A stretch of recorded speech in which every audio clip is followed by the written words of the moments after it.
Assalamualaikum warahmatullahi wabarakatuh dan selamat petang para pelajar.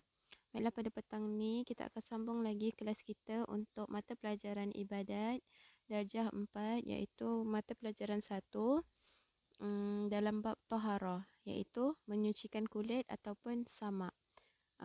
Untuk subjek ibadat yang lepas kita dah belajar mengenai 4 bahagian air apa tu bersuci. Jadi untuk yang hari ni kita akan sambung lagi bab menyucikan kulit. Sama masih dalam mata pelajaran yang pertama. Okey, baiklah. Kita tengok dulu apa dia yang dimaksudkan dengan menyucikan kulit ataupun samak. Okey, awak nampak ada kulit lembu kat situ. Okey. Menyucikan kulit bangkai sama ada daripada binatang yang boleh dimakan ataupun tidak. Ni kulit bangkai lah, kulit binatang. Sama ada boleh dimakan ataupun tidak. Binatang yang boleh dimakan sebagai contoh lembu atau kambing. Binatang yang tidak boleh dimakan contohnya macam buaya ataupun biawak ke dan sebagainya. Jadi selepas disamak, kulit tersebut boleh menjadi suci. Jadi contoh macam kita kulit binatang, contoh macam lembu, kita nak ambil kulit dia. Sebelum kita nak ambil kulit dia tu, kita kena samak dahulu, okey? Sebelum kita guna untuk buat apa? Contoh macam baju, kasut, tali pinggang ataupun alas kaki dan sebagainya. Baiklah, kita tengok cara menyucikan kulit. Okey, menyucikan kulit dengan menghilangkan darah, daging dan semua yang melekat pada kulit yang boleh membusuk jika tidak dibuang. Apa segala yang ada pada kulit yang boleh membusuk, kita kena buanglah. Buang segala apa yang ada.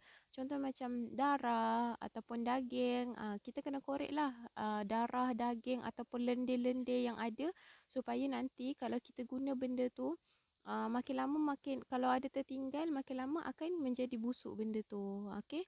Baiklah, kita hilangkan dia dengan apa? Dengan sesuatu rasa yang tajam seperti tawas ataupun buah manjakani.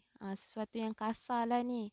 Okey, jadi kulit yang telah disamak mengikut cara di atas adalah suci pada zahir dan batin. Jadi kita boleh gunakan dia lah untuk kita buat pakaian, buat tali pinggang ataupun buat alas kaki, beg ke dan sebagainya. Baiklah murid-murid, seterusnya kita pergi kepada kulit binatang yang tidak boleh disamak. Tadi segala jenis binatang yang boleh disamak kulitnya. Okey, kecuali binatang ni. Kulit anjing, babi, keturunan atau kacukan keduanya dengan binatang yang halal tidaklah suci walaupun telah disamak. Kulit anjing ataupun babi tidak boleh disamak lah. Dia tak akan menjadi suci walaupun awak dah samak dia. Ataupun keturunan anjing berkahwin dengan babi. Jadi anak dia tu tetap tidak suci kulitnya kalau awak samak. Okey. Seterusnya yang kedua. Bulu, tulang, kuku, tanduk atau seumpamanya daripada bangkai adalah najis, tidak suci walaupun disamak. Okey. Seterusnya, kita masuk pengertian bangkai. Apakah yang dimaksudkan dengan bangkai? Binatang yang mati tanpa disembelih mengikut hukum syarak. Binatang ni, kalau kita nak macam biasa korban, okey, kita kena sembelih mengikut cara yang betul lah. Kalau tidak, binatang tu akan menjadi bangkai. Okey, seperti apa? Menyembelih binatang yang tidak boleh dimakan seperti himar. Himar ni macam kuda ataupun bagal. Bagal ni keldai. Baiklah, yang kedua, binatang yang disembelih dengan tulang. Kita nak sembelih binatang ni kena sembelih dengan sesuatu benda yang tajam.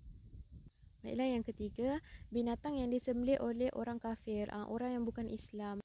Okey, seterusnya yang keempat, binatang pemburuan yang disembelih oleh orang yang berada di dalam ihram. Sebab apa? Sebab orang dalam ihram ni orang yang mengerjakan haji ataupun umrah. Sebab masa dalam ihramnya, lelaki ataupun perempuan dilarang untuk memburu, menembak ataupun menyembelih binatang-binatang.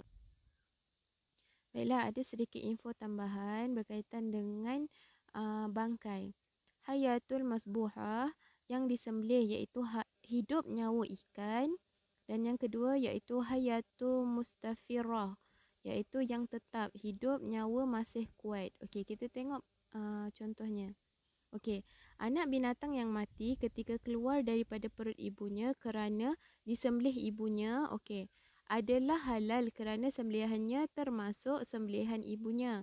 Anak binatang tersebut tidak dihukumkan bangkai.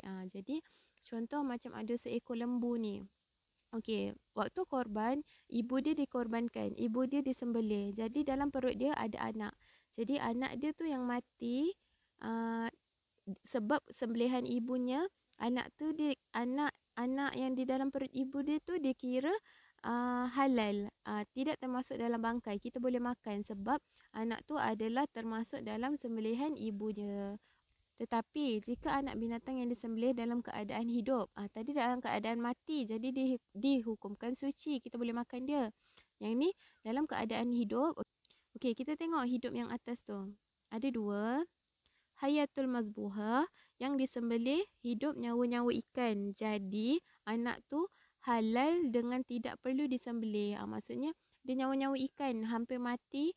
Jadi kita dah tak payah sembelih dia lah. Kita dihukumkan boleh makan. Okey.